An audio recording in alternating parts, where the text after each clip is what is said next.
C'est parti, on continue. Valeur actuelle. Une ex-députée suppléant LREM condamnée pour agression sexuelle et détention d'images pornographiques. Ok. Matteus Branchignolo, non Branchino, a notamment été condamné à verser une somme s'élevant à plusieurs milliers d'euros de dommages et intérêts et à l'une des familles concernées.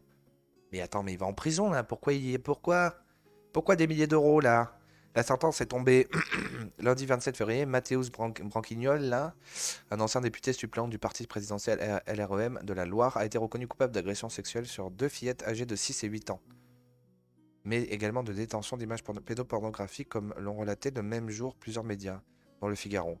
Par conséquent, il a été condamné par le tribunal correctionnel de Saint-Étienne à une peine de prison, dont 2 ans avec sursis, précise le journal. Mais c'est quoi le délire? L'accusé a nié les faits qui lui sont reprochés.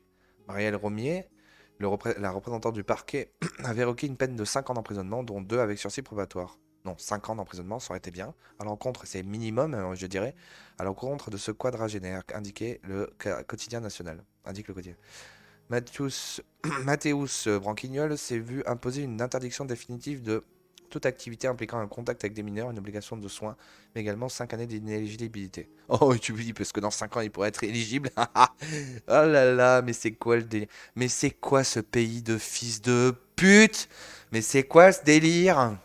Celui qui avait été suppléant de Valeria Faure-Montiel. Mais putain, mais le mec, t'imagines, c'est ta fille?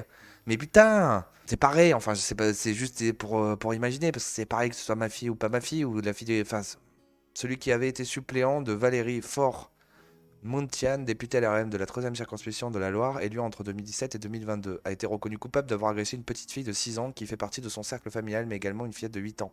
Mathéus Branquignol a aussi été condamné à verser une somme s'élevant à plusieurs milliers d'euros de dommages et intérêts à l'une des familles concernées, qui s'est constituée partie civile, mais également à l'association Innocence en danger, dédiée à la protection des enfants. La substitute du procureur, dont les propos sont cités par nos confrères, a expliqué que les experts psychiatres et psychologues avaient estimé que sa récidive possible car il évacuait l'interdit lié à la pédocriminalité.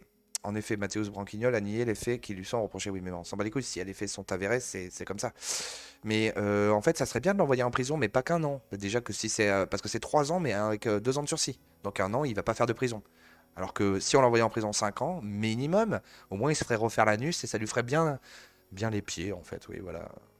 Puisqu'il serait obligé de se tenir par les pieds pour avoir agressé sexuellement des enfants. Mais c'est. Mais ça, par exemple, là, c'est pas horrible ça? Et pourquoi les médias n'en parleront pas là? Hein? Les médias classiques, bon, je suis en train de lire Valeurs Actuelles, mais les médias Valeurs Actuelles, c'est pas un média classique, c'est un média extrême droite. Donc vous imaginez F de souche. Putain, j'hallucine, mais c'est un truc de fou. Ah, je suis bon, putain, mais c'est déjà le troisième article que je lis où les mecs ils sont pas condamnés, bordel, quoi. Bon, ça fait au moins, je sais pas combien de gros mots que je dis, mais bon, voilà, c'est comme ça, c'est un truc de fou. En tout cas, à faire monter, à partager, pour montrer à quel point la justice française c'est de la merde. Et donc, voilà, commenter aussi.